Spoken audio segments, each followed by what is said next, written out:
Clown in a Cornfield. Clown in a Cornfield. Cobweb saw this before all of us. This is my film this time, right? Yes. Oh, let's introduce ourselves. I'm Josh. Cobweb in the house, baby! In a cornfield. I'm Deb. I'm Cantu. Yeah, and we're talking about the 2025 film today, Clown in a Cornfield, directed by Eli Craig. Carter Blanchard is a writer, along with Eli Craig and Adam Cesare. Carter Blanchard. Somebody get that guy a first name. Right. His parents couldn't make up their damn mind. They stupid. It is dumb. That's a dumb name. A guy whose name, and then I knew a guy whose name was Jason Michael Johns. There's three first names. We're back on the WPS bus. Man, run them off. What's that? James Michael Johns. No, he was half Latino, but I mean he looked all Latino, but he was half Latino. Jaime what about Miguel Juanes? Well, that's what I told him. I was like, at least take your mom's hyphenated 5 names that she's got, that to break up the monotony of the 3 first names. He's like, yeah, it wasn't my choice. But what about the cornfield? He's a grown-ass man. He has a choice. Answer me this. Damn, Cobweb's trying to get to my movie already. No, I just want to know. Is this still the part where I get to say, hit the intro? Well. Warning. This podcast is about the horror genre, specifically horror films. As most horror movies are filled with coarse language, violence, and/or gore, the topics and language of the cast of the pod will also reflect the genre. If you have any issues with the aforementioned warnings, please press stop. However, if you have no issue with adult language, movie violence, or the accoutrement that accompanies horror films, please feel free to continue. You have been warned.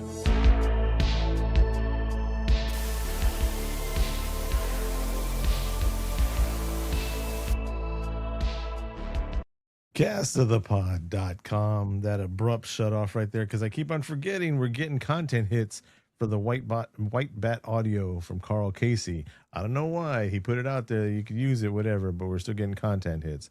So I got to change that background sound. That's why I got into AI music.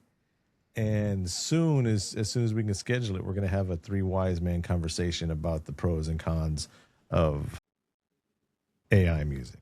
But yeah, today we're talking about Clown in a Cornfield again. Not again, but I'm saying it again. And shit, where's our screen? I don't know what's up with you guys, but hey, I look good. There we go. Now Explain this to me. What was you look good in 8-bit. Your feed coming in on dial-up. This is true. You're calling us from 1983. No, 1986. That's with his 1986 HDMI cables. That's what's up with that. Oh man, that's what we on tonight. We on this already. We supposed to be talking about corn in the cob, clown in a cornfield, and we out here. We're gonna talk about corn on the cob. Right. Someone's hungry right now. Hey, I have my American taco bowl. Don't front on me. Yes, I did. It was good too.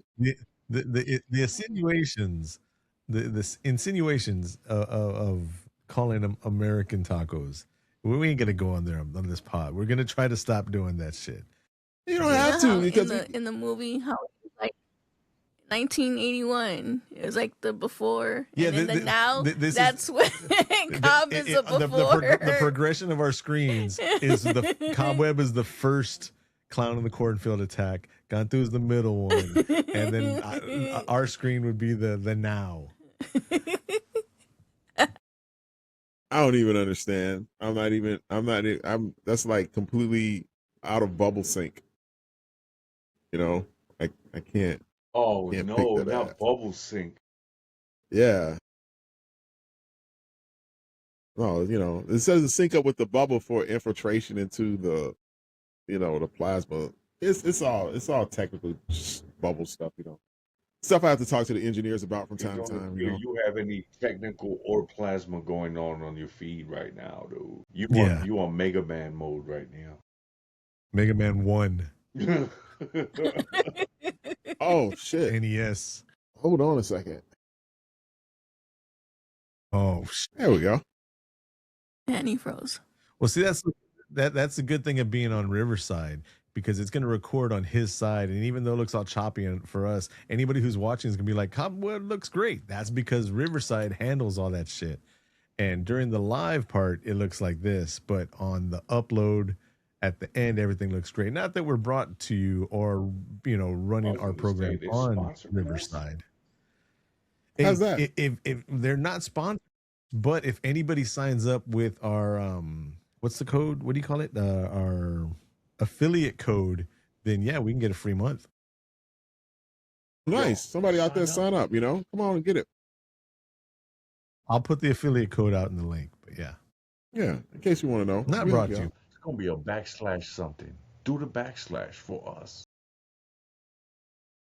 Hey, look, Cobweb joined us in 1997. Hey, I gotta look better. Because let me tell you something. From my end, mine looks crystal clear. It doesn't even look like there's any freezing or anything. I look just fine. So when you guys are sitting up there talking about, like whatever, I'm like, what the heck you guys are talking about? I'm like, you guys are just screwing around with me, I'm just like, well, not paying attention. That's just the bubular effects of your cipher, man. Apparently, that's the same thing. Not only does he not follow the thread that we have for our group conversations, so we can talk about what movie's coming up, and he can hear the bus song especially for Club 3P and all that. But he doesn't even listen to when we're on the podcast, because we had that conversation that it was going to look good on his side. Hey, bro. Hey, so you know what? It happens, Josh. It happens. You know what I'm saying? Every single episode. No, it does not. Every single. No, that's just that's like not my true. Technical issues. You're redundant. Right. Come on, man. I mean, I'm out here doing my thing, There's a lot going on over here in Cobweb world. This stuff is not, for pretenders. You know what I'm saying? We're nothing but contenders. We out here trying to do our thing out here. We got the almighty great Caleb Williams out here kicking ass. Taking names. Because I'm sorry. So Cobweb's world is the only world with anything going on right now. That's what he's saying, Club 3P. He said he's here to chew bubble gum and kick ass, and he's all out of bubble gum. Hey, man. He's all out of ass. I mean, pause.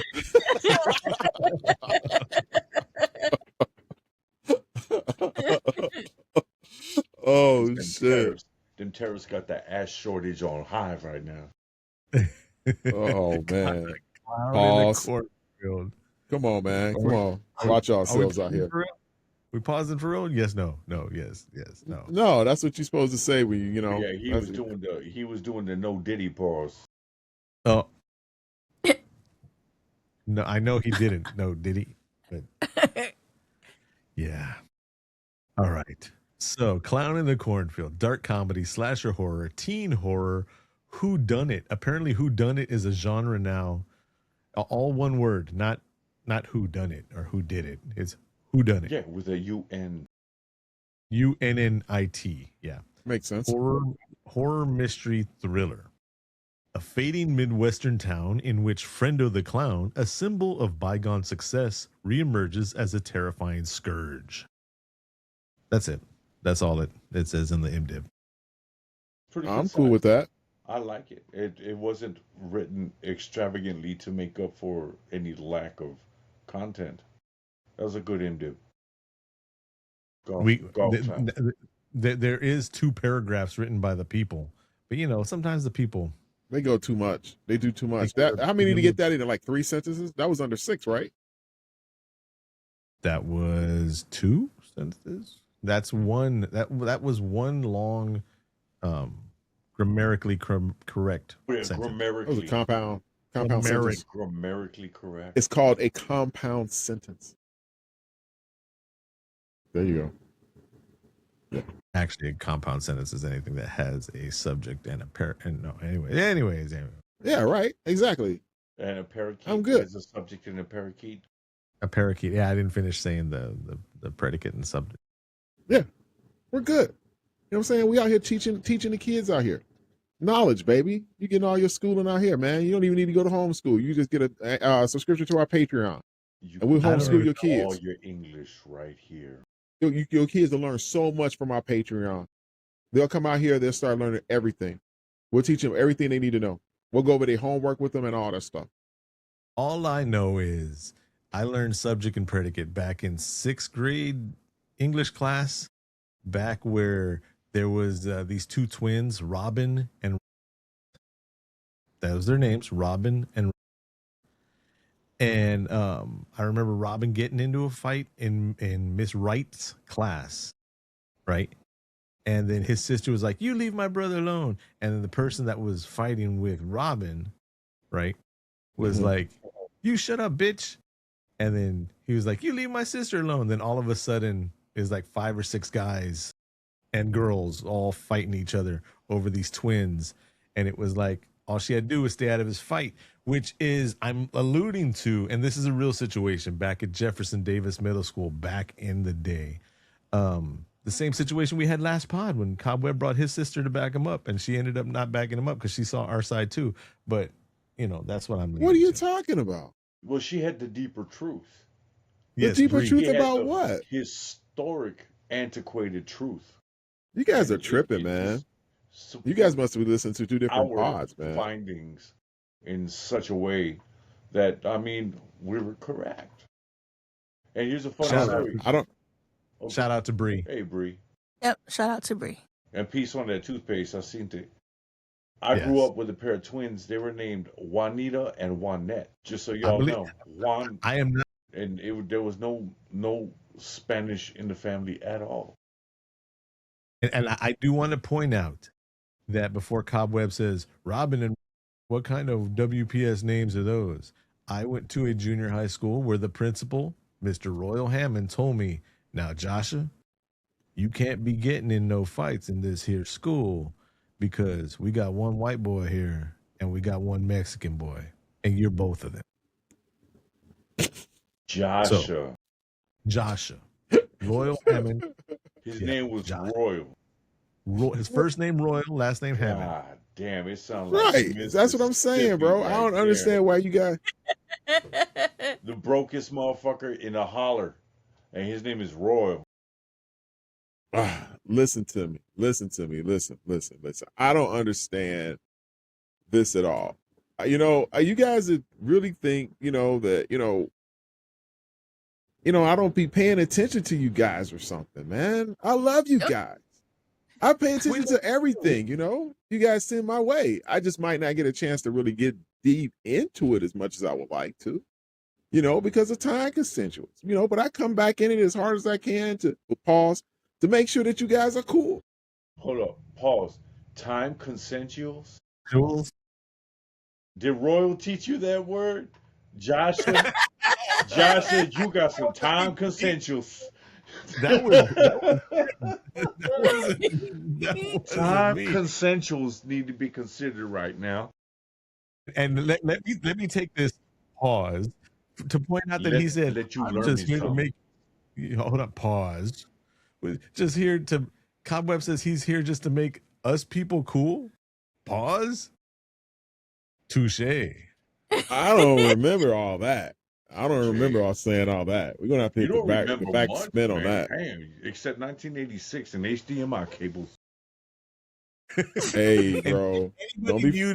Anybody new to the pod, I just want to let you know that we realized, even though we all kind of knew subconsciously all these years, but we realized a couple of episodes ago that the best way to describe touche is to say that it's this motherfucker. Touche.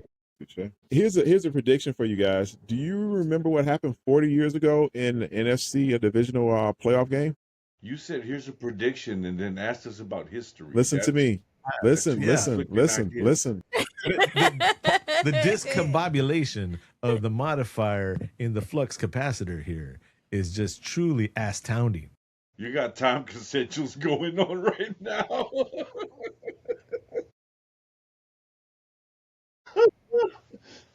Here's a prediction. Do you remember the past? What? Right. Let me break it down. You know what I'm saying? You have to understand the past to understand the future. Okay, where you going? Okay, you have to understand where you came from. Okay, 40 years ago, the Chicago Bears were playing in the divisional championship game. You know what team they played? That was the question is, do I care? The Los Angeles Rams. Ah, we beat them 27-0. And how does that consensually have to do with right now? Right now, we got a consensuals in a cornfield situation. Hey, we talking about clowns in the cornfield all day. I just got to give my city its props for a little bit. You know what I'm saying? Come on now. So the Bears. 30 years ago, the Bears did something. The Bears. So everybody knows that on my football list, the Dallas Cowboys are number 1, but they're out of the we're not talking football that much here on Cast the Pod or anything like that.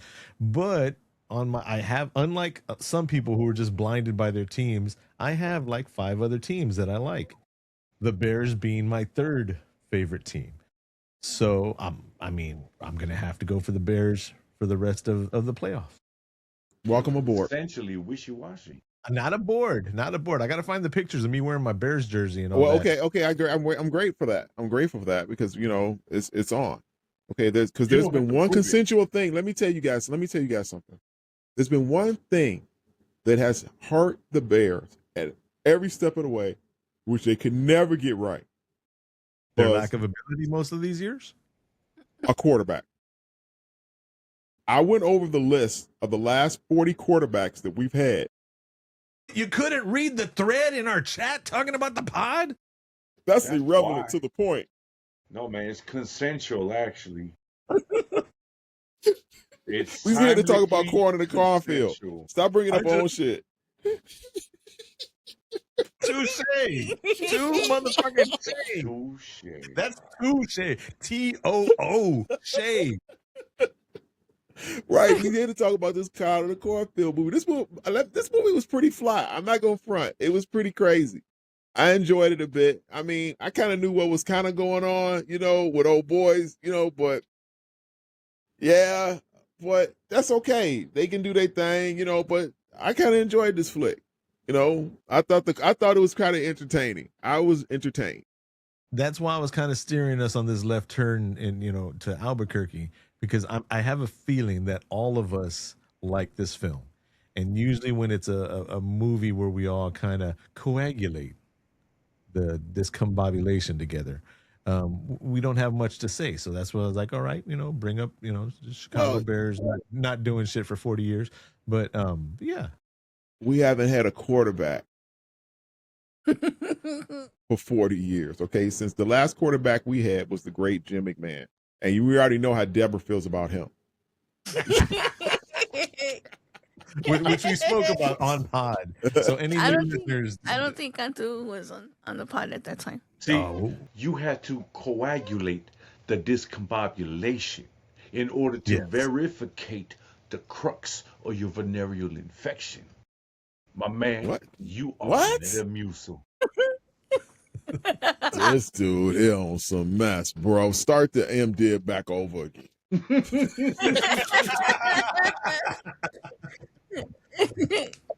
All right. For any of our viewers that aren't going to watch the movie, or for our listeners that have already seen it, or the breakdown of it is, it's a small, the way they describe it, flyover town out in the middle of the fields, out in the middle of nowhere. Did they say what state it's in? It's a Midwestern town.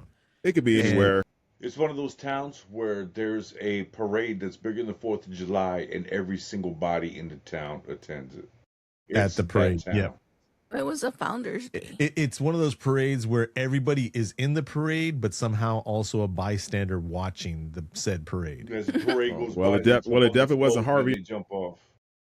Yeah, they switch off. They switch roles in the parade so they can watch it as it goes down the road.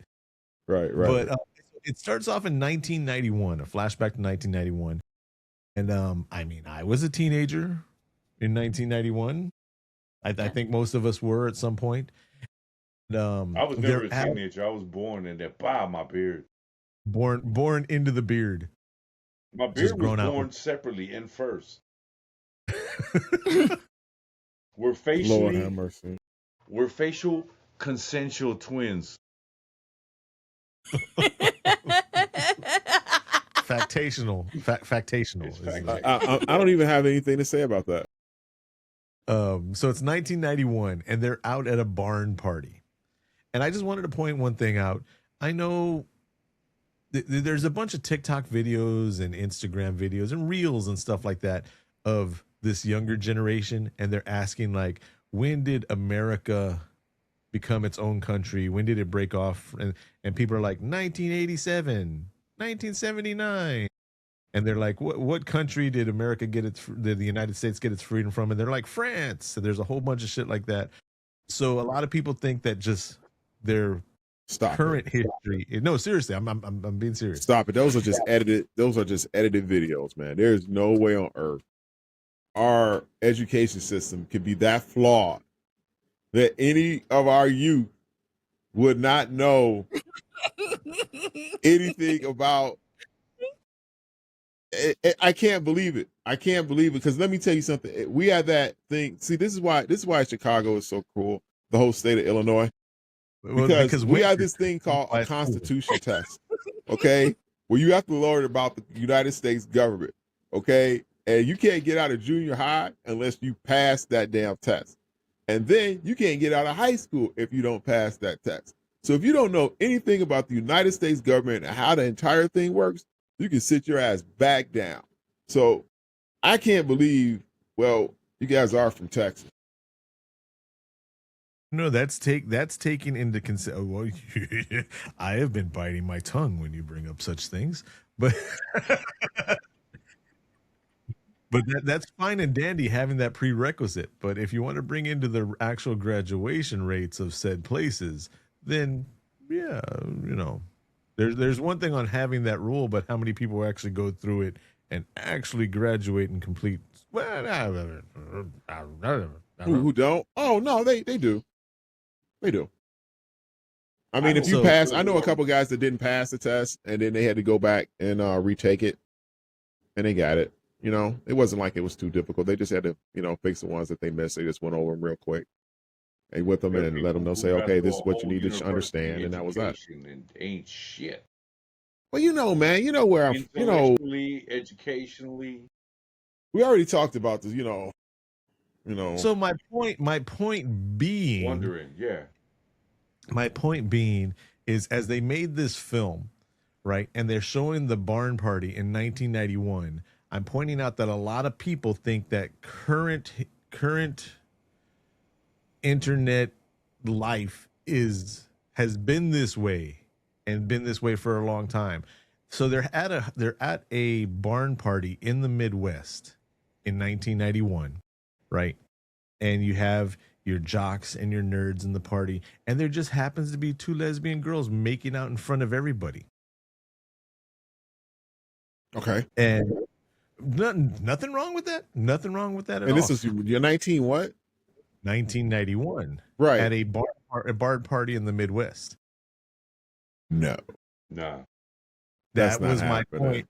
No, that's not happening. Yeah. And I'll be the first one to say it. Nothing wrong with that. But that wouldn't happen in 1991. Yeah, it was. You weren't coming out. They weren't coming out like that. It's a youth that made this movie. It's somebody. Right. They had this thing. Under 40 that made the movie. Right. They had this thing they used to call the closet. Okay. Man, there was bones and secrets up in that motherfucker. Right. Keep it in the closet. You know what I'm saying? When they used to see, that's what they don't understand. That's where the term came out from. When they say, "Oh, I came out," you know what I'm saying? You came out the closet. You know what I'm saying? All that shit that you had in there, you didn't let nobody know what you was doing up in there. You was keeping all that shit together, all your stuff, and you come on out the closet. And that's what that whole term is. You came out from. What they say that for them people. You know, I love the fact that you know, there's a couple of my family members, when they came out of the closet, everybody was like, yeah, we know that closet door has been open all your life. You're the only one that thought the door was closed. Exactly. Yeah, that's exactly. So they don't understand, like, back then in 91, that wasn't being seen like that really big, because there was this little thing, you know, that they were still trying to figure out called AIDS. You know, they were still kind of dealing with that around that time. So we really wasn't seeing that many open relationships like that. I saw this comedy bit by Big J. Okerson, and he was talking about the scene on Stranger Things when that one kid comes out of the closet. If you've seen in the latest season of Stranger Things, that's the big thing people are complaining about. Never seen it. Well, that's what people are complaining about, and that's what Big J said. Have you seen it yet, Deborah?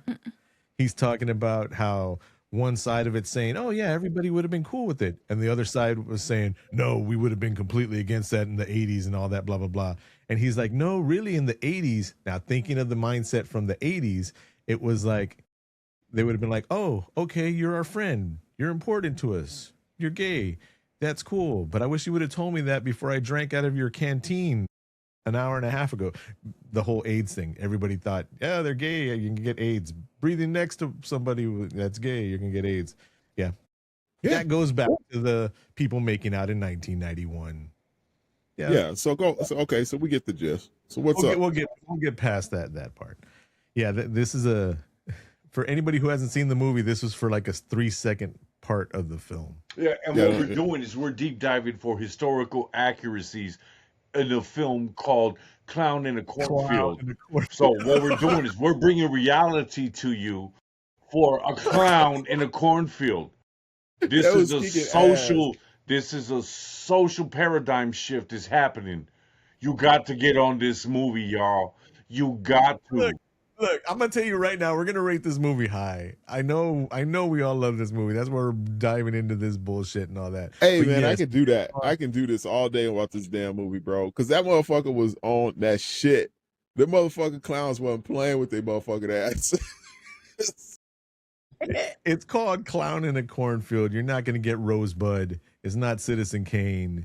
You know, it just you know what you're getting into, and this movie knows exactly what it is and doesn't try to preach, doesn't try to whatever. It gives you fucking clowns. Right. It's a pure slasher. I'm not gonna front. It has that pure slasher 90s vibe to it, man. It's just dope. When they tried to use the telephone, that was just so goddamn funny. That's his favorite part. That right there was great. We'll get to him. Where's the button? So there's a scene later on in the movie, y'all, where they're running away from the clown, and they have to get to this house at the end of the cornfield, and they get in there, and there's a rotary phone, and she picks up the phone, and it has a perfect dial tone, dude, and she's like, I think the line's dead. I never thought about that until right now. People don't know what a dial tone is. Oh, shit. You know what I mean? If they've never used a real phone, they don't know what a dial tone is. Oh, man, I forgot that dial tones don't exist anymore. And then she says, call 911. And she's like, what? Like Cantu said, where's the buttons? She's all trying to push. Pushing on the rotary phone. They don't understand, man. Come on. We were protected by stuff like that because we used public telephones out in the 80s and in the 90s and stuff like that. We guys used those telephone booths. Superman used to come in there and jump out of that shit, you know, but we used to go and use those damn things. I mean, come on, man. That's fucking crazy, you know. You see, like, oh, I got to make a call. You stop and there's a public telephone on the side of the road and you put a couple coins in that motherfucker. You step into a glass closet. Yeah, you do. Yeah, that's fucking bananas, you know. And then you got to come out that glass motherfucker. Box of emotion. Man, and the stuff you used to be able to read on the side of those damn telephone booths was fucking crazy. You remember there was phone books on the chain? It was chain phone book. It would hang down, or you be in a city of 3 million people, and there'd be a phone book on a chain in them. And that's how the Terminator got Sarah Connor. Yeah, because you need to know how to look people up So you would look in the book because everybody's name was in the book. And their address. Yeah, your address and your phone number. And you had to call up and to request not to be in it. So you had to have a private number, but you had to pay for that. Yeah. To have a private number. Yeah. So you have a book with all your names and information. And if they weren't looking for you, they just look up at you in that telephone book, find your damn number, and call your ass. That shit was fucking, it's crazy right there. Are you Sarah Connor? No. Sarah Connor. You know, there's a whole bunch of theories that he actually killed the correct Sarah Connor. And by the last Sarah Connor that survived, forcing that storyline through, created the new John Connor that actually did more damage to Skynet than the original one that he went back to kill, who he succeeded the mission on. That's a theory. I'm not even paying. I don't even want to think about that anymore. Get that fucking Marvel damn multiverse bullshit the fuck out of here with that one. There's something I will be interested in just right now. I don't know. There's also a theory that, ever since the Matrix came out and showed that the only way to get out of the Matrix was by cutting through landlines, and the amount of landlines since that movie has exponentially dropped off the face of the earth. Well, it's got nothing to do with the Matrix. That has to do with technology. I'm just throwing shit out there, man. Right. This is the part where we keep going about these clowns in this damn cornfield. You were sounding a lot like Cobweb right there. How many clowns? Okay.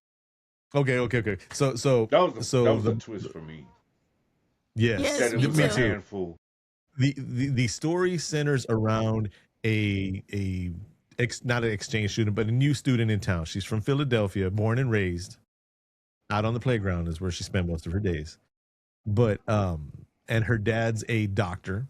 The mom had passed away recently, and this is the backstory on why they moved from Philly, and now they're moving in the middle of nowhere. And he was earnestly a loving father. That guy, man, give him a round of applause. Can we get some sizzle bacon for her dad?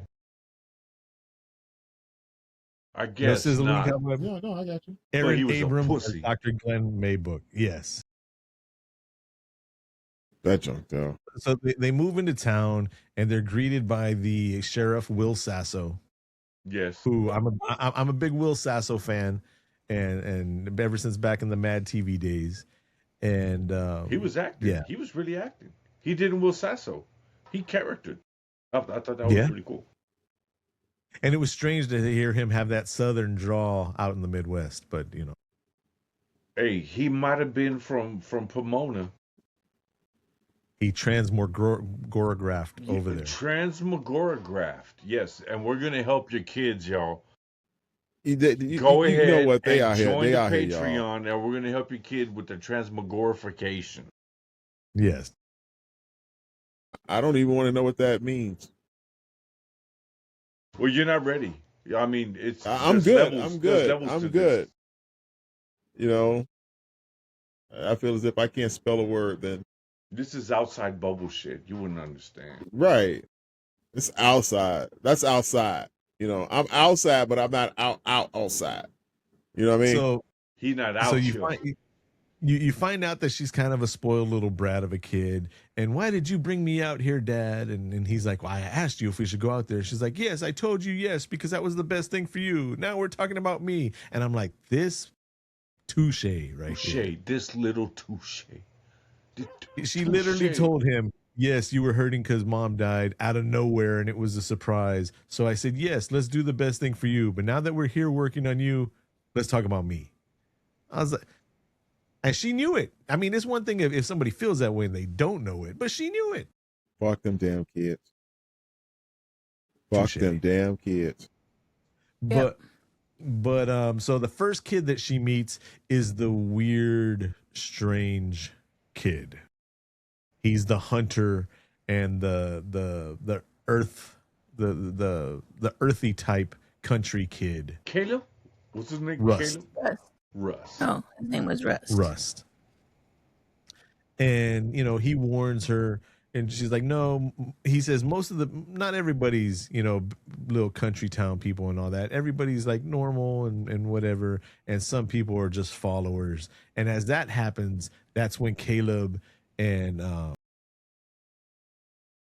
what's his name? Tucker, not Tyler, Tucker. Caleb and Tucker drive up. And it just shows you the tension between the quiet guy and the popular guys. Yeah.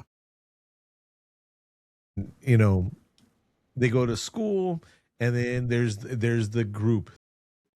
What do you call them? The clique of friends. And they were mad receptive, and they all seemed genuinely receptive. When she came to the friend group, I didn't feel like, oh, one of them is kind of shady or they're setting her up. They were like on some Mr. Rogers. I was like, man, this ain't right. They were kind of tame.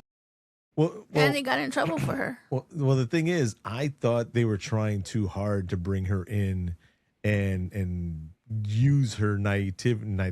What's the real word? Damn, you are vocalizing today. Naivete. Yes, her being so naive. I thought they were trying to use that against her. And the teacher, man, I was all on the teacher's side, to be honest with you, at first. I was like, they're just pulling pranks on this motherfucker. And he pulls down it was like a map or something he was bringing down. Because there's no reason. That pull down thing for the film projector. Yeah. That's 80s for sure. That's some 80s classic shit, right? And it was a picture of him just all abbed out and all that, and the whole class is laughing. And I'm thinking to myself, I would not be that. If that's how kids want to make fun of me by it's a picture of me all abbed out and hot and everything like that, I'd be like, all right, no more of this horse playing, kids. Or tomfoolery. Yeah, because it was like it wasn't bad for, like I said, they were tame kids. Okay, this is not like some hardcore. No, they weren't tame, but they were receptive to her. They weren't tame. These were kids that go out and party out in the cornfield. These motherfuckers went out there and they got lit. They weren't tame. They were breaking the law. They were outlaws. But the thing is, they accepted her. At the relationship level, they were open and they were receptive. They were inviting. And I was really surprised at that because, there's always that one bitch, right? But they kind of hint that way later on. There's some tension between her and the blonde. Her and the blonde. It always is. There was a part. Deb's all choked up over here. I know. This movie Yep. meant so much. It did. Yeah. There was that part where she. What's the main guy's name? I can't even remember their name. Caleb. Okay, her and Caleb. Like she went walking with Caleb, and then the blonde girl. Or Cole. His name's Cole. And then Caleb, the blonde Cole, girl. same thing. The blonde girl like stopped talking to the other girl, and she made a face. But yes, and I was like, okay, there goes the hating. Yep. But so then the next morning, Deb, you okay over there? You want to take a break? Hold on, real quick. I'm okay. Yeah, I'm muting it right now. I'm okay. Oh Lord. Oh shit. Oh man, what a day. I think I might leave that just in there. Are you better now, Deb? I'm better. Oh, okay. Deb hates drinking water so much she's over here choking and dying. It's like all she had to do was drink some water, and she's like, "No, not gonna do it." Josh says I need hydration, so I'm not gonna do it. He's having terganquic fluctuations. Yes. Again, we can help you with your children. So the next morning, again. What?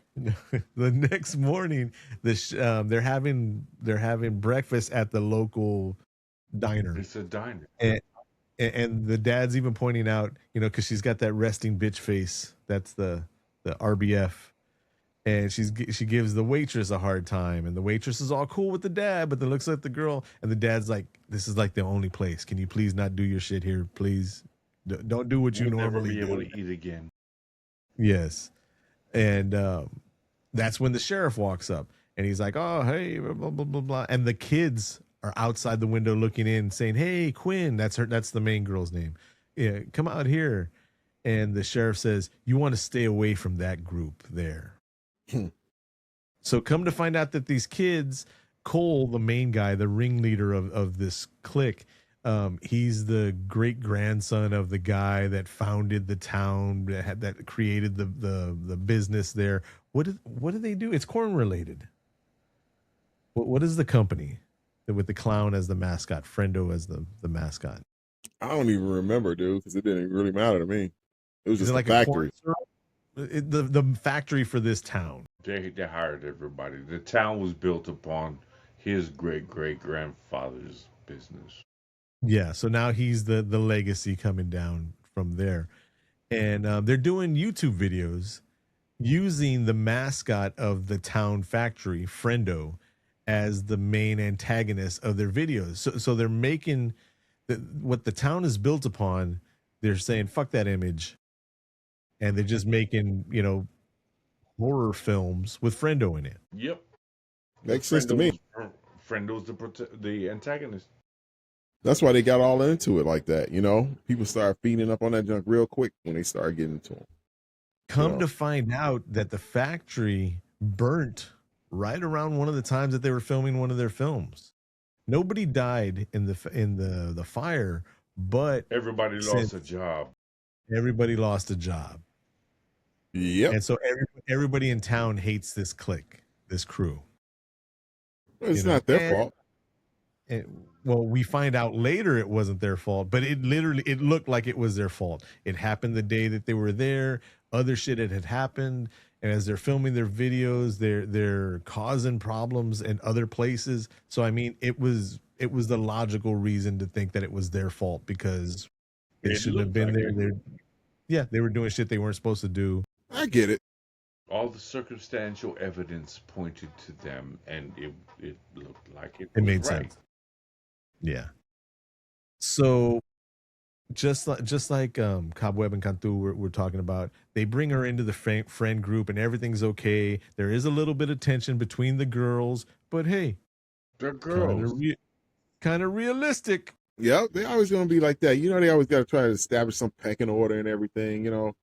How the females be acting, man. They always got to see. It's all. Let's not go all the way out there like that, man. Because every time that men meet each other, we look at them and we're like, I could take this motherfucker. I'm sorry, bro. No. You got a bubble, so that means that you were extremely like that. No, bro. I don't. No. Says the guy who sends, the only time he uses our chat thread is to be like, look at these peasants cleaning the inside of my electric vehicle. Can you believe I pay a pittance for their labor? No context whatsoever. And it just happens to be when the people are actually like opening the doors to vacuum and all that, and he's standing off in the distance recording, and you can make sure that you see his drink with the little umbrella and the slice of some kind of fruit in it as he's taking a refreshing drink, as the peons are sweating over his vehicle. Oh, so that's what it is. So he's at that class where it's not like you look at somebody and be like, yeah, I could take this motherfucker. He looks at somebody who's like, I bet you would take $50 for him to move my couch. Yeah. A Cobweb, you on the next level, man.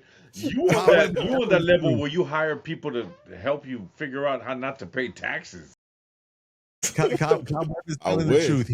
He does not have that problem of where he sizes people up when he sees them, because he automatically knows in his mind he has already bypassed them. Yeah. He doesn't size anybody up because he in his mind, in his bubble, he's already.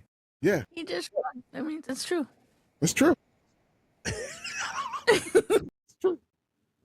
There's no reason. There's no reason to be like tripping and shit. I mean, like, what? Go on somewhere with that. Peace. Have a good day. Walk on off. So just enjoy life, man. We get to where. Just be kind to people. That's all that matters. Touche. That's my new favorite word now. Instead of "you have been warned," that's gonna be our new thing on Cast the Pod. Just touche. Oh man, you tripping, bro? You tripping? Back to the corn. Back to these clowns. And touche in the same sentence. Accoutrement, yes. The touche of the accoutrement. Deb, did you know what was going on? So the twist at the end caught me. And I didn't think it was gonna. I kind of figured that there were gonna be multiple friendos. I thought it was gonna be kind of like a Scream type thing with the two killers. Yeah, and I thought it was gonna be Cole and Rust. I thought it was gonna be Cole and Blondie. What is Blondie's name? Let me look her up. Janet. I thought it was gonna be Cole and Janet. So they go to a bonfire, right? And during their little party, one of the guys has to go pee, so he goes off to the side. And as that happens, you see through the eyes, quote unquote, of a killer, and he gets slashed and he falls backwards into where they're having the little party at. And then Quinn freaks out and starts screaming and tries to run away. And come to find out, they're just filming one of their YouTube videos. Mm-hmm. And now she's the star of this one, being the victim of this one, not knowing what's going on. And that's how we learned that's how they filmed their videos in the past. And that's how they scared people. And that's why people thought that they were the troublemakers of the town.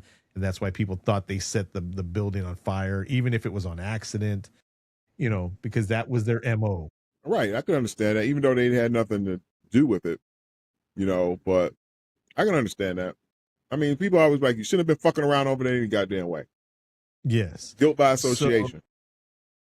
So that's where we find out that even as in their friend group, they prank each other to film these videos. Their videos are pretty fucking good. They were good, but they are pranks upon each other. And that's when we see the first real kill of the movie. That's when Tucker's at home and he thinks, what was the jock, Matty. He thinks that Matty was pranking him. He's on his Ring camera and everything like that. He sees him on his phone. He's like, oh, okay, whatever. And I really liked the technique that they use as he's going through that. I don't understand motherfuckers that leave their houses unlocked.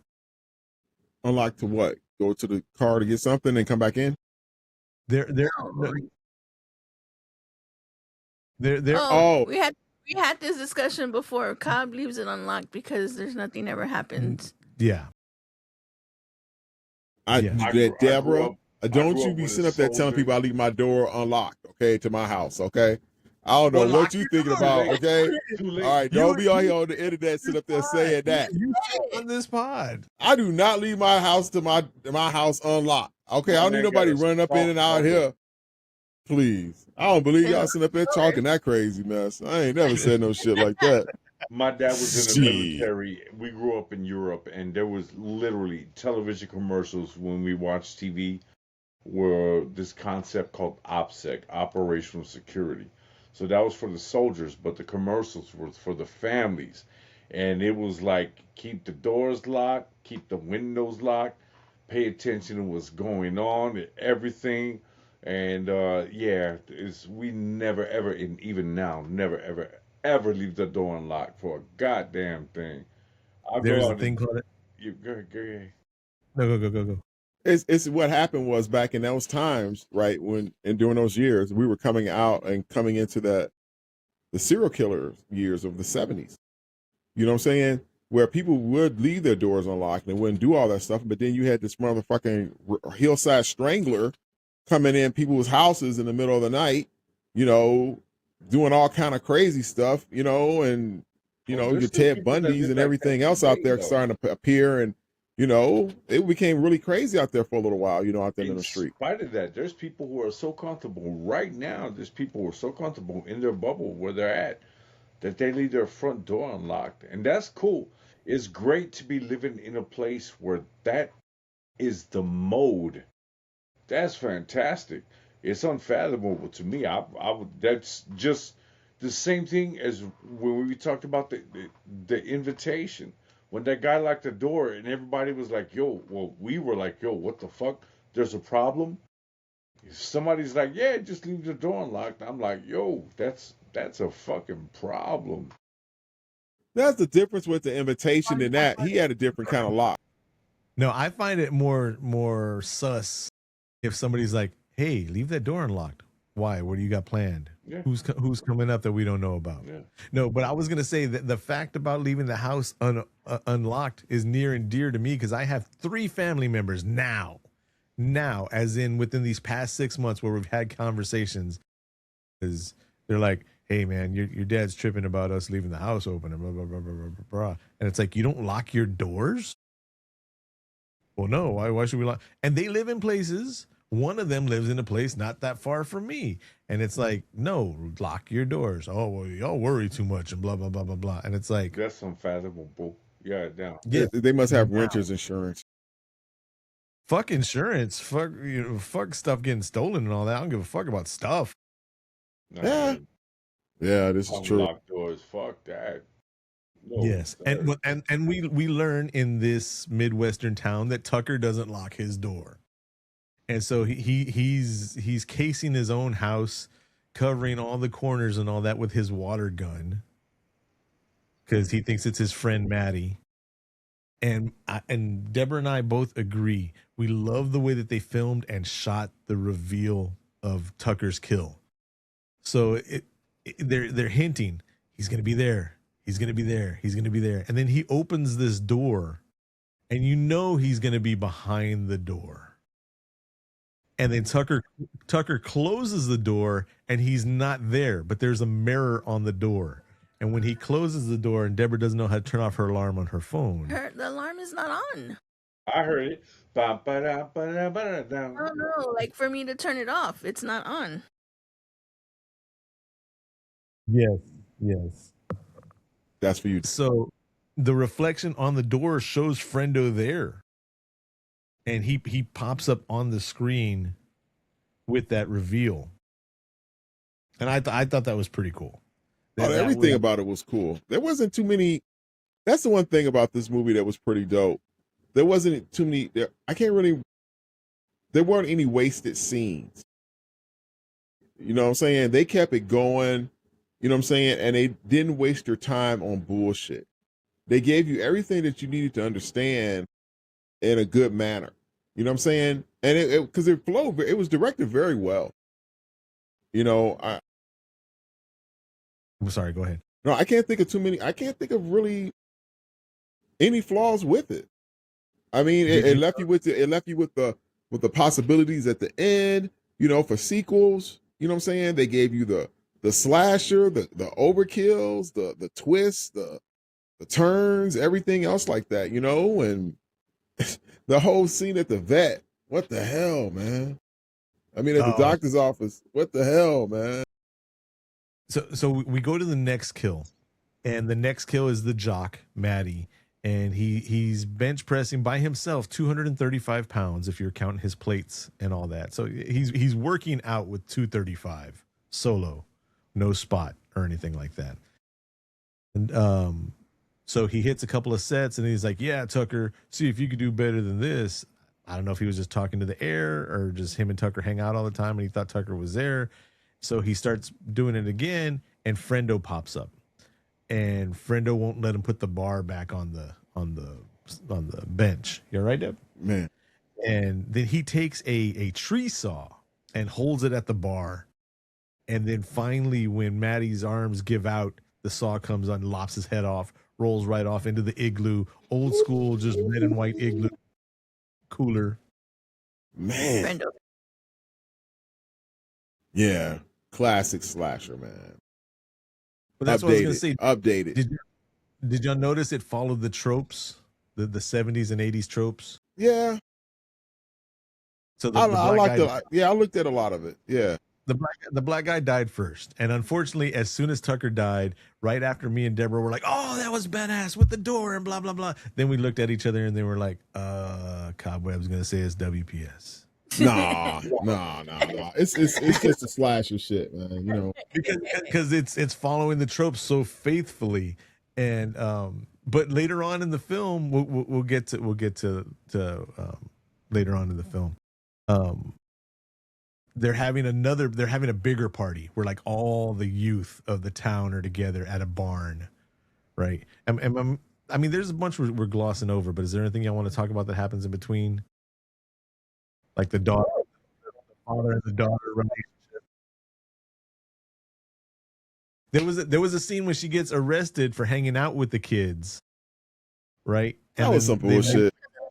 Because of the parade, and then there's a mishap at the parade. But then they walk out, and then the dad got her like an old school Jeep Grand Cherokee. And she's like, whose car is this? He was like, well, it was going to be a surprise, but you're acting like this now. And they get in there, and the first thing she says, she's like, I can't even drive standard, Dad. And he says, well, it was going to be a bonding thing. I was going to teach you how to drive standard. And she's all just like, crosses her arms, all mad and everything like that. And then later on in the movie, she has a chance to get away, and it's standard. And then she looks at the camera, and she's like, she breaks the fourth wall kind of, and she's like, when your dad wants to teach you how to drive standard, fucking listen.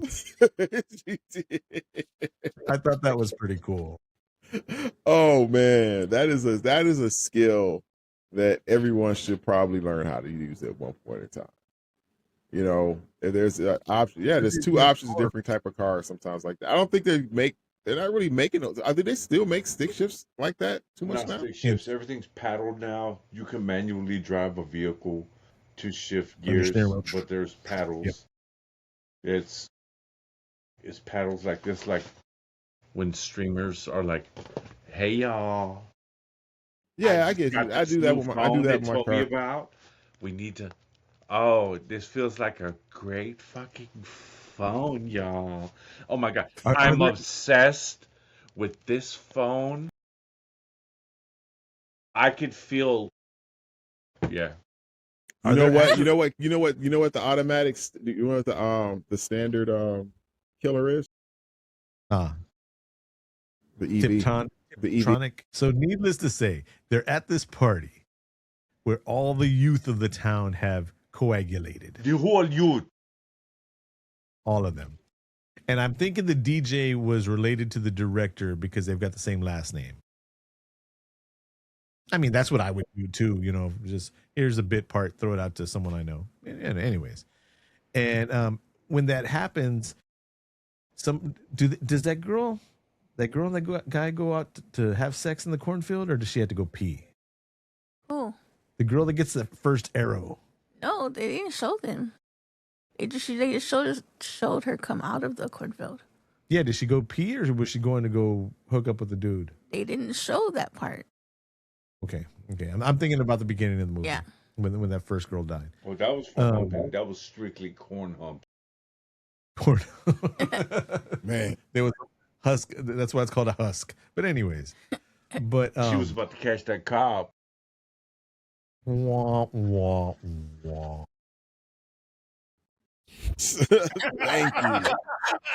Thank you, man. Man, where we at here, bro? Go ahead, Josh. So as they're fighting amongst themselves and arguing and bickering, and then Quinn goes to make out with Cole, right? And then it gets very uncomfortable because, like, Cole, he don't want the action. Yeah, he don't want the action. And at that point, you know what's up. No, you don't. You know what's not up, but I did. Well, you kind of know, but it's better to not know, because the next thing that happens is Janet and Ronnie start making fun of her. Oh, Cole turned you down. He turns everybody down. You don't have what it takes. Blah blah blah blah blah. And now you find out why they were feeling that way towards Quinn, because they were kind of jealous because Cole was hanging out with her more, looking like he was interested with her. Right, bruh. I knew what was up with his hairstyle. Okay? Hold on. It was his hair. Production for the pod. And then everybody's outside, right? Dude's out here. Not Cole. What's his name?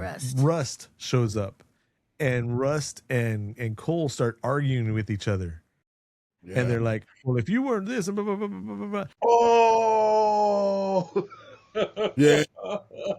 Well, yes, yeah. They hide in this movie. The timing on it is impeccable. It's perfect. It's the timing is on time, and you know.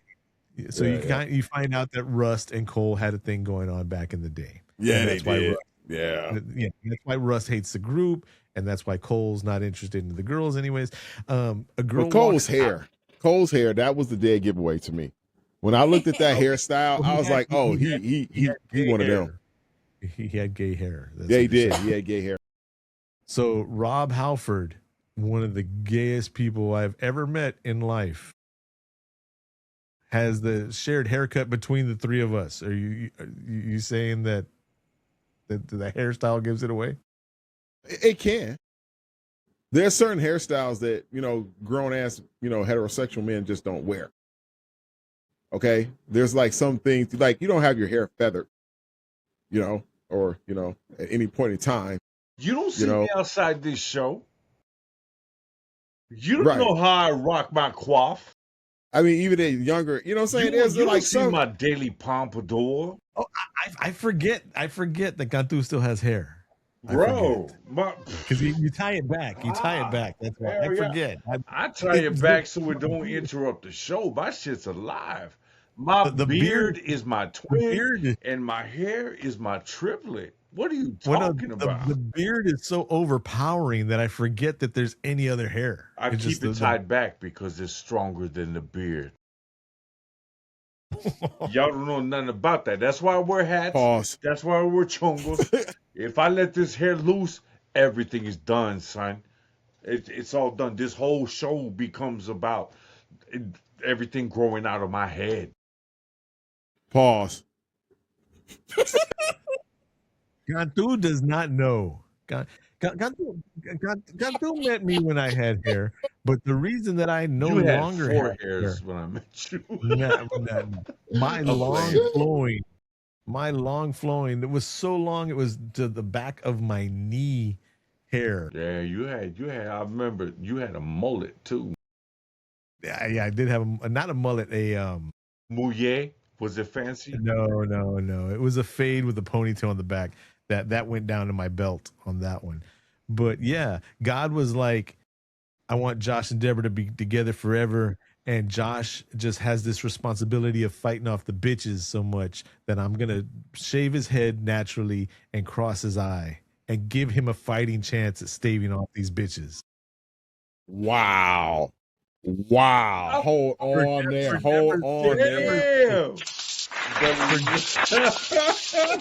Talking that shit. The Lord said, yo, this man is too much. These bitches, we got that kid. He parted the bitch sea.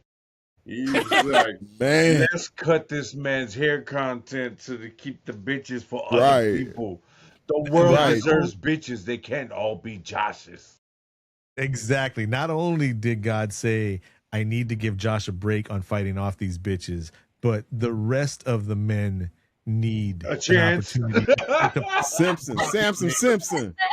My man. Right. You like Samson Simpson. That's the pimpish shit I heard in about 4 days. There you go. About 4 days. Right. You don't know what cartoon hearing out there. I talked 4 days ago. See, I don't even want to know. You might want to. Oh, shit. All right. Go ahead, Josh. Old girl comes out of the cornfield, gets shot with an arrow, right? And then everybody's like, oh, ha, it's Tucker and Matt. They've been missing all this time. They're just making another film, right?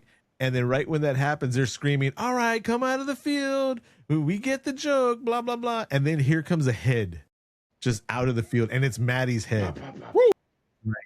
And Janet picks it up, and she's like, oh, this one's actually pretty cool. And she throws it to Ronnie, who's the girlfriend of Matt. Right? And she's like, wow, this actually looks like my boy. Doesn't she kiss it? Yeah. It was a pretty long, it was a stretch. It was pretty wild. That was pretty crazy. On.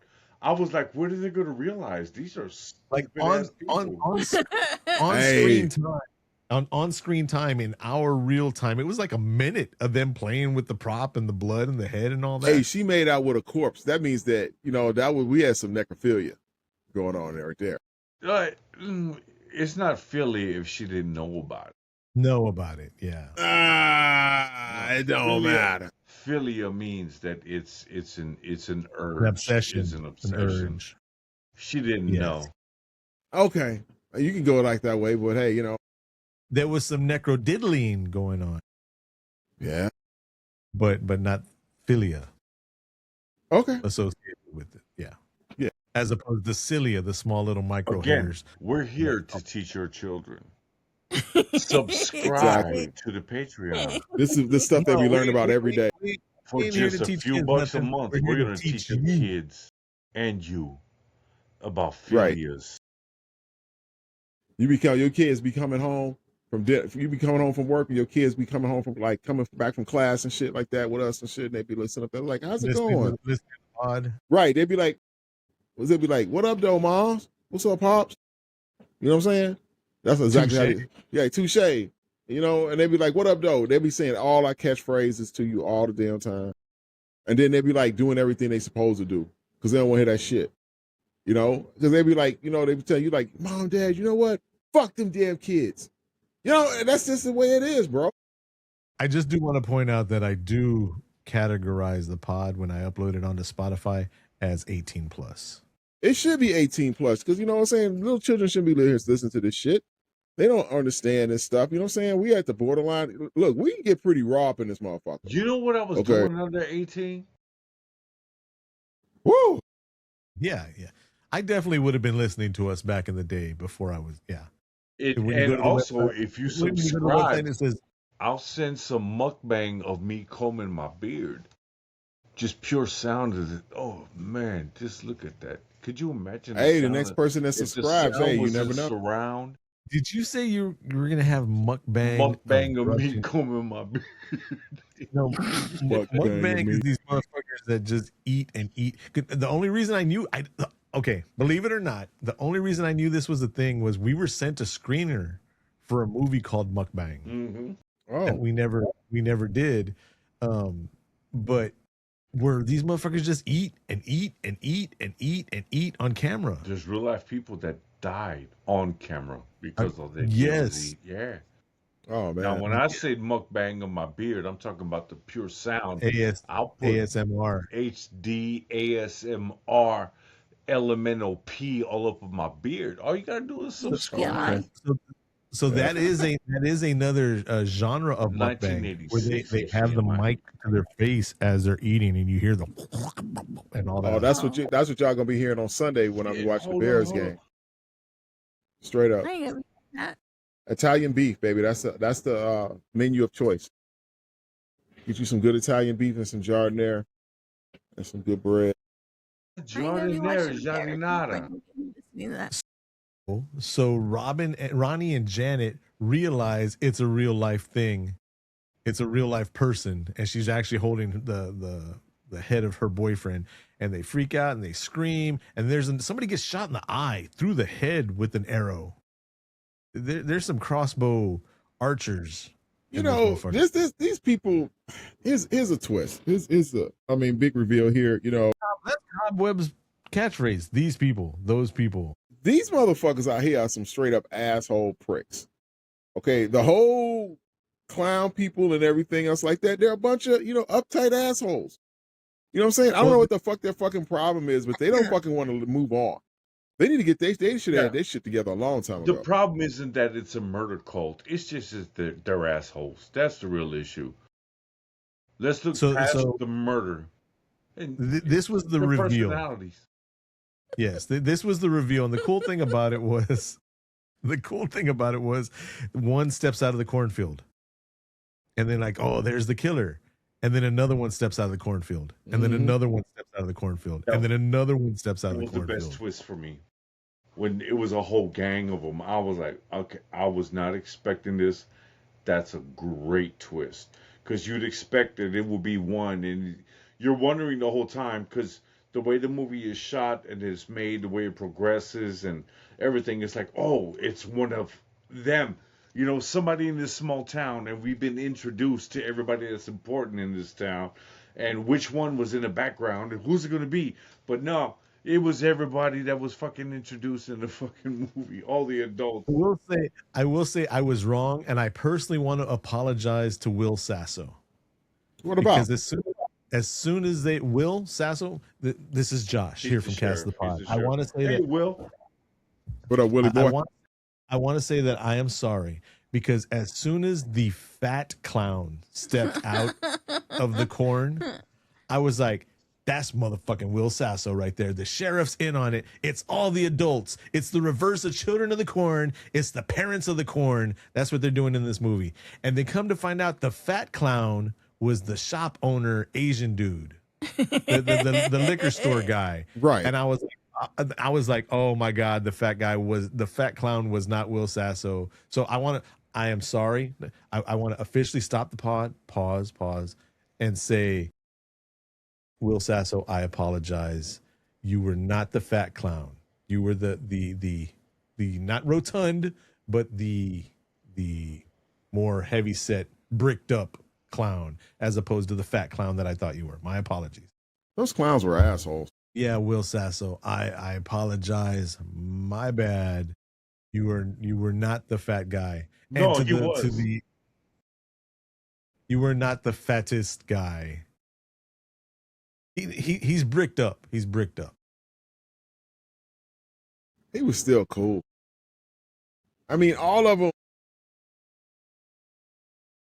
The rationale behind it all, the whole rationale behind these assholes and why they're doing this is the dumbest shit in the fucking world. Okay. There is something different about what they decided, their method and their reasonings. Why though? Because they weren't straight up killers, because they didn't kill every generation. It wasn't like we have to be at this time to this time to this time, because then they wouldn't have come along. It's just there was a group in the 60s that were hippies. Then there was a group in the did they 80s? wait? Yeah, then there was a group in the 80s. And then for whatever reason, they didn't like the 90s because they said they were space cases or whatever. Yeah. And now then they waited until the 2020s because this group with their being so sensitive and stuff like that. They had a small list of whatever they didn't like about this generation. But so that's not hard to say. It wasn't like it wasn't like Children of the Corn where you reached a certain age and then you're out, you're dead. So they're the problem generations were the only ones that Friendo came back to kill, which is kind of cool because that means Friendo was already a villain, was already a killer before the kids made him a killer online. Did he skip a decade?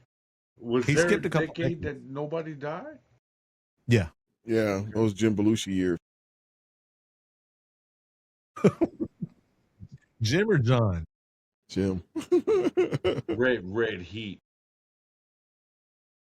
No, John. I'm sorry, John. Animal House. Yes, that's my guy there. I love his brother. I knew he was going to Joliet Jake. I know that's who he was alluding to. Yeah, John, that's my boy. But the kills in this movie are awesome. The Debs, did you want to point out the one that you like the most? The one that I liked the most was when he was doing the weights. He cut his head. Oh, I thought you said you liked the one when they drove into the building. The dad drives into the building, and then that cement block or whatever. No, yeah. And he chopped his whole head. It hit that liquor store guy in the head and just splatted his whole head. Man. The guy that I thought was Will Sasso. The shop. I didn't like the weightlifting one because it was a fucking wide tooth saw. That would the tree saw. And the head that rolled into the igloo, that was a surgical cut that happened. No. Which is possible with the high tension, thin steel being brought down with over 230 pounds of pressure straight down over the flesh. That was a blade. It wasn't the sharpness of the blade. It was a thin line. Like it could have been the flat side of the blade, but there was so much weight behind it. It didn't tear the head off. It just going back to the incident would have torn the head off. Going back to the incident that happened in San Antonio many decades ago with a phone booth, which Cobweb gets tired of hearing this story because I've told him about it. I don't know if you remember it, Cantu, but when I was in junior high, early junior high, late elementary, I was in Europe. I'm sorry, I might have missed this one. Ew, I was in Europe. There was a Excuse me. There's a certain epoch of my life where I was in Europe speaking various languages and intermingling with people of cultures and languages you could never begin to understand. True story. Hey, Cantuche. So there was I'm a that situation in motherfucker San right Antonio. There was a situation in San Antonio where it's the reason why phone cords started getting shorter and shorter and shorter. There was a bar. It was a bar or an ice house / bar, and somebody had stretched one of the phones out and wrapped it around the pole right next to it. And a kid came by on his bike right in front of this business on the sidewalk and lopped his head off. It's not a wives' tale. It's not a whatchamacallit? What do you call it? Urban legend or anything like that. Like 400 miles an hour. I didn't say it ripped it off clean, but yeah, he died going across. It went across the larynx, cut into the head. Didn't completely lop the head off. Oh, okay. But if you can do that with the phone cord. Oh yeah. What is copper back then? But it had that little metal around it. You know what I mean? The payphone cords. Sheath. Yeah. No, I'm gonna need some citation. That's some local stuff. We'll handle that locally. I would really like to see that because I never heard about that. I will bring it up. I mean, I was overseas. Here we go again. Train ride of 2 hours away, and I could be in Buchenwald, or maybe I might want to go to the Black Forest one day. For the mere $50, I could be in the Black Forest. Might I want to go see some Roman ruins? Why is it got to be a Black Forest? Why can't it be a brown? I'm trying to figure out what the hell is a Black Forest, bro. The forest was born that way, my friend. This is not whatever you're trying to make this to be, you peasant. I'm not trying to make it to be anything. I'm just asking why they call it the Black Forest. How come it can't be an African American forest? Because it was in America, my friend. We're in Europe. This is nothing you could ever understand. I don't understand. Wait, you called it the Black Forest? Yeah. Out there, and it doesn't have anything to do with black people? It doesn't, because it's in Germany, my friend. There's nothing white to it. Okay. I get that, but why do they call it the Black Forest? Because the trees are black. What do you mean the trees are black? The wood of the trees are black. And dense for European forests. I caught grief as a kid, and to cut into this joke line that wherever we're reaching to right now. I'm not reaching anywhere. I'm just riding away. I'm just trying to figure out what's going on here about these doggone these portals into the Never Never in Germany out there. It is the Black Forest for real, but I thought Cobweb was reaching for a punchline, but I legit got caught into in elementary school. I caught a bunch of grief because I told a teacher, right? Why do they call black people black when they're just brown? So how'd that go? How'd that work out? She got pissed. She was a very white lady, and she was offended, and I caught grief for that. It's just like when I was in church school, Sunday school, and I said, "So you're telling me the Indians went to hell because they couldn't read English?" You know how kids' minds think. Yeah, you know what I mean. And that was the same thing that happened then. It's just children's minds reach for logic, and not logic at the adults level. They reach for logic at their inexperience level, and it always makes sense because the mind is meant to survive and to learn. And children are scorned unnecessarily by society, even though they're encouraged at home to ask the questions and do all of that. Yeah, that was honest. And I know people who went to Catholic school and religious schools, and they were raised, and when they were asked the real questions that would have given logical answers, and they were punished for asking for the truth. And welcome to America. My poor 19-year-old, 20-year-old Sunday school teacher just probably didn't know herself what to say. But yeah. Okay. With that being said, did anybody else think that Kevin Durand not Durand, but Durand, the dad of Cole, that he looked just like Elon Musk? He's always looked just like Elon Musk. No, dude, he was always like a badass, just big. No, I never even noticed it. No, Scary he dude. was always built, but Yes. Remember, he was the Blob. I remember the first time I saw him, he was the Blob. Yeah, no, he's always looked like Deadpool, Elon yeah. Musk. I'm surprised. They're- This is just as far as I know, this is his first like role where he's like in the lead when he's on the scene. As soon as I saw him, I was like, this motherfucker is going to be the bad guy. Cobweb, did you recognize him from the movie we did a while back, Abigail? Nope. He was the one that got stabbed with a whole bunch of like little crosses and Yeah. like forks and all that. No, I didn't remember that. He played. That's been a long time since we did that. That's the one when they all stayed at the house and she was that vampire, right? Yes. Yeah, I don't remember. That's been a minute, bro. That's a lot of beer, Who did bro. he break up to? He's a Juggernaut. He played the Blob in a Marvel movie, and he also played Juggernaut in another Marvel movie. He played Juggernaut in a movie? Yeah, he did. No. It was when Juggernaut was a small piece. Yeah, I might be wrong, but I'm going to say that I'm not. It's when Juggernaut is on the scene. He's in the movie, but he's not like a major piece of it. Is that when he said, "I'm the Juggernaut, bitch"? Because that was Vinny. What's his name? That was Bullet Tooth Tony from Snatch. Yeah, no, that's Snack. no. Because if it was him, then it wouldn't be Durand. Like dogs? I like Caravans even more. But anyways, regardless, What's that noise in the background, Josh? we haven't got there yet. Oh. Cobweb's like, I'm hungry. I mean, what else is there to say about this flick, man? Do they want us to spoil it for them? I mean, they need to see this motherfucker. We haven't told our people. Yes, we highly recommend this film. We haven't even said the score yet. Then don't say we. Thank you. We find out that all the adults are the ones that are killing the kids. And of course, the dad gets there to save the day. Did you notice that he gets shot? And then later on, she's like, "Oh my God, you got shot." And he's like, "Oh, it's okay. It's only my spleen." Yes. Yeah, it's only my spleen. He walked it off.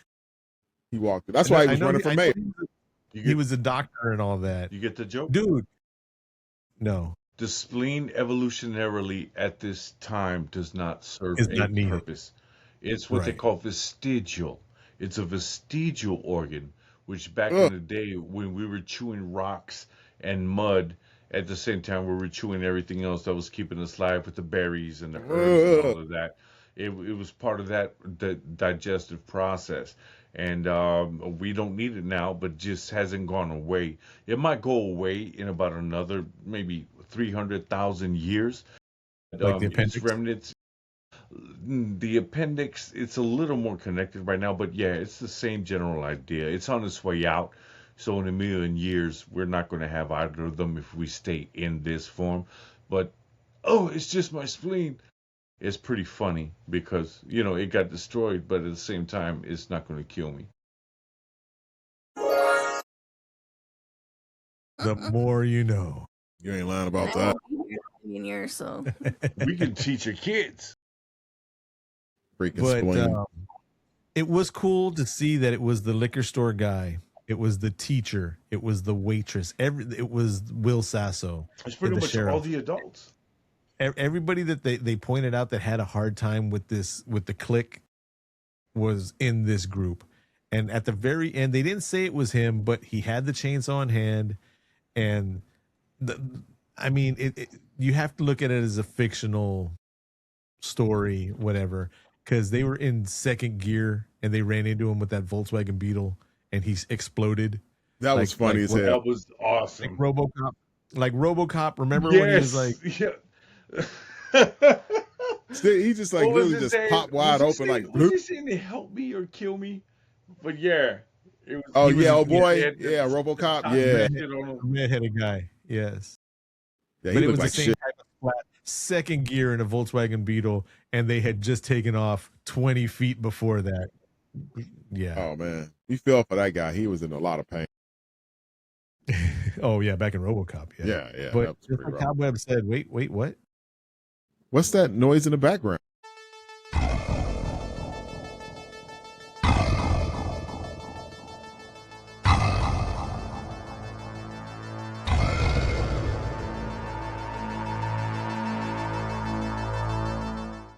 How did you get James Cameron's people to work with us, man?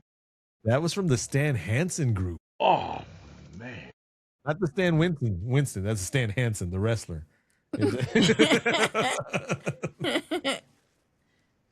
All right, ladies and gentlemen, now is time for the Calculator of Doom, El Calculadora de Doom, where we rate the film from a 0 being the worst, 10 being the best, and we assume and kind of estimate 0 to 4.9. Not going to watch it again. 5 on up, it's going to get played again. All right. I picked this movie this week. Next week, Cantu has brought up Rawhead Rex. And but since I picked this movie this time, I reserve the right to go last. So who wants to go first? I can. All right, go for it. All right.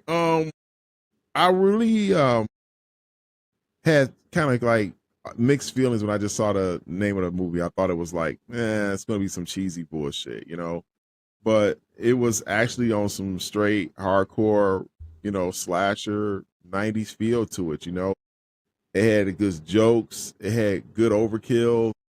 It had a good twist to it. It was almost like it reminded me of like as good as a twist as like of the original Scream, when they kind of flipped it out and both of the guys came out and everything. And it gave that vibe to it, but they just magnified it even higher with everybody else that was involved in the whole murder thing and stuff like that. Would I watch this movie again? Yes. Could I watch it again today? Probably. I'm going to give this movie a 9. I would give it a 10, but I mean, it's not there for a 10. But I'm gonna give it a solid 9. Nice. 9 from Cobweb. Deb, you want to go next, or Cantu, you want to go next? I'll go next. So this movie, like Cobweb said, I saw the cover and I was like, okay, it's going to be one of these cheesy movies, which I like cheesy movies. So I was like, okay, let's watch it. Got my drink. We had snacks. Like, okay, let's do it. Started watching it. And automatically I thought, okay, this is going to be like a Scream movie where it's the kids. And the ending, the twist, like, caught me by surprise. I did not see that coming. And usually when we watch movies, me and Josh will like pause it, talk about it sometimes. This movie, like, I don't know. It was this movie, I loved it. One part that we didn't talk about that I loved was when the blonde girl, when they were in the house and right before she died, and then they killed the clown. She told, what's her name, Quinn? Yeah. She told Quinn, I hate you. And then the clown says, me too. And then they both went, well, because they died. The blonde got stuck with a pitchfork, raised her up off the ground. Man. And then she was laying there and Quinn pulled it out of her. And then here comes the other clown that they thought was dead. And then she stabs the clown the same exact way. So they're laying next to each other. And then the blonde says, I hate you. And he's like, me too. And then they both die. Right. I liked her. I liked the blonde chick. I did like her. The movie like had everything. The kills, the way they killed them, everything, and it had the comedy in there. The movie was great. I give this movie. I normally don't give. I was debating on what between the two grades I wanted to give it to, but I'm gonna have to give it a 10 because this movie did it for me, and I rarely score 10 on movies. But there you go. Holy jumped up bald headed Jesus Palomino. Yep. Cobweb. What Instead up? of sounding like bacon grease, this is what it's supposed to sound like.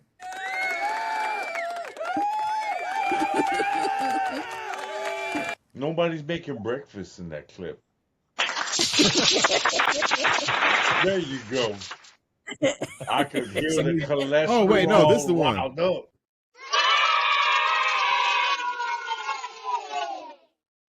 That other one sounds like somebody dropped some ice into some hot grease. It does, but that one sounds right. Cold water. Okay, Cantu, you're up next. So far we're at a 19. Right. I give this shit a 5. This Seriously? was standard run of the mill. It was shot well. It was written well. Okay, Katie Brown, Quinn. There was no life behind her eyes on the camera. None. She was dead faced. She said lines, and that's what she got paid to say lines. They didn't pay her extra for bringing life to the character. There was a big twist that it was like all the adults when the whole gang of clowns came out from the cornfield. That was cool. I already knew that the richest father in the town was going to be the bad guy because when you bring Durand out now in this movie, when there's no other actors that you recognize, if he's there, he's going to be the culprit. This was predictable. Yep. It was a popcorn movie for sure. I would sit through it again, but not within the next 3 months. It was great kills. It was humorous. It was funny. But it was standard, it was basic, and I wouldn't recommend it to anybody because there's so much better content out there. This bitch is a 5, and that's because I'm showing it some extra love. Wow. And that's why I said you said we all love the movie. No, man, this is basic. There's nothing extraordinary about this. With that being said, I will throw out the fact that apparently I am a basic bitch myself because I'm giving this movie a 9. Because I love this movie. I brought up the phone earlier and I was sitting there going like this with it because usually now when Deborah and I watch movies, we still get on our phones or whatever, and we watch this movie beginning to end, and I didn't get on my phone. I didn't get that dopamine jump need whatever to pick up my phone and distract myself or whatever for this film. Excuse me, now I'm getting choked up. But yeah, I had fun with it. The kills were great. I liked it. That's why I gave it a 9. And I appreciate Cantu with his more serious breakdown of scores and all that. I wouldn't lie to y'all on this podcast, and I wouldn't lie to y'all's face ever. That's not what I do. That's not what I am. That's not who I am. It's not who my beard is. My beard is telling me right now to communicate to y'all that that's not what we do. But what he's not telling, my hair is telling y'all that's not what we do. He's not telling you that his beard gave it another 4 points, but you know. So you guys, how far do you guys live apart from each other? I could be to his house in 12 minutes. You know what? I ain't got nothing to say. The funny thing it is, explains a lot. I'm in the southeast of the south side, and he's in the westest of the west side. West side. Where we live in parts of San Antonio where normal people can't go, and this is home base for both of us. And I could be there in about 12 minutes. I don't even want to think like that far ahead. 12 minutes. Yeah, there's a highway. There's a highway 2 blocks from my house. Unlike places that make no sense, such as Chicago, where the routing of their town is, as long as there's no major accidents, we live in a wagon wheel, a loop inside of a loop. We ain't got time for that shit. You know, that's why we built a whole new city on top of another city. You know, because y'all weren't happy with the other one. No, because after the fire, you know what I'm saying? We just built on top of it. It's like a whole, there's a sub-city under Chicago. I will not say anything about stepping on the backs of other people in them. whatsoever. Anyways, so that brings us to the 9, the 10, and the 5 brings us to an 8.25. So here at Cast the Pod, we rate Clown in a Cornfield an 8. That's too which high is for my liking. Respectable life. It is respectable. Yeah. I'm not with that. What did they give? What's the average score? The average score from the peoples out there, and I don't want to say that they're talking out their ass because then it would be a jab towards our brother Cantu. The people give it a 5.6. I do not speak out of my anus. See, that's why I'm saying I did not say that. I was Hey, not criticizing your choice. Hey, Your choice. Paul. But the other people do. I make noises out of it, but I don't speak out of it. The majority of people who Hey, this is not the conversation I signed up for tonight. Okay? I didn't pause I don't know how many times, but y'all just keep coming on and coming on. Oh man, my bad. Everything's happening right now. We the apocalyptic. majority of the people gave it a 6, followed by 5, followed by 7. So yeah. I enjoyed it. Y'all was on something else. I'm just speaking personally for my taste. So if anybody's like, Josh gives it a weird, I'm not saying out of us, but if anybody else is like, Josh gives a lot of stuff 9s, I am easily entertained. So and then when I get upset about films, I am polar opposites. When it, you rarely hear me give anything a 4, 5, 6, 7. I'm just like, it's either really good or really bad. So for me. Right? I like how you write that down. I rarely give anything a 1, a 2, a 3, 4, 5. No, I give stuff 0s, 1s, 6, 2s, and 3s. 4s, 7. 5. I was watching a YouTube video today. What was the video about, Deborah, that we were watching? Oh, about the Doomsday movie coming out soon. And the guy said the same thing like 5 different times, 5 different ways. And I told Deborah, I was like, that's just filler. They're just talking just to talk, to make the show run longer. Like we're doing right now. Oh, not my bad. I'm good. All right, ladies and gentlemen. Let's do this, Josh. Yelling in the mic again. Let's do this, Josh. What's about to go down? I have no idea. That's why I thought you was about to take us home. Oh, okay. All right, y'all. So I don't have anything else. Cantu, you have anything you want to throw in there? I could throw all kinds of shit. What you talking about? We didn't make no plans. I mean, we could do whatever right now. I was just saying. I'm a little shiny. In particular, like my body's producing oils because I'm a slick motherfucker. You know what I'm saying? So I mean, what are we doing? What's going on right now? What's the deal? What's the haps? What's the plan? Are we gonna hurt people? I have a question, Cobweb.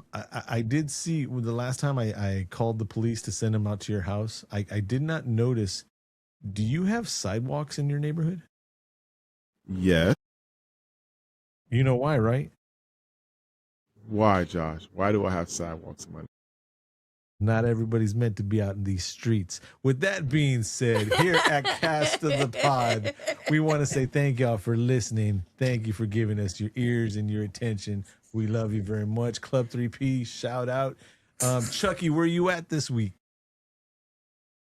Why are you knocking on my cul-de-sac? Why are you tripping on my cul-de-sac? What's the problem?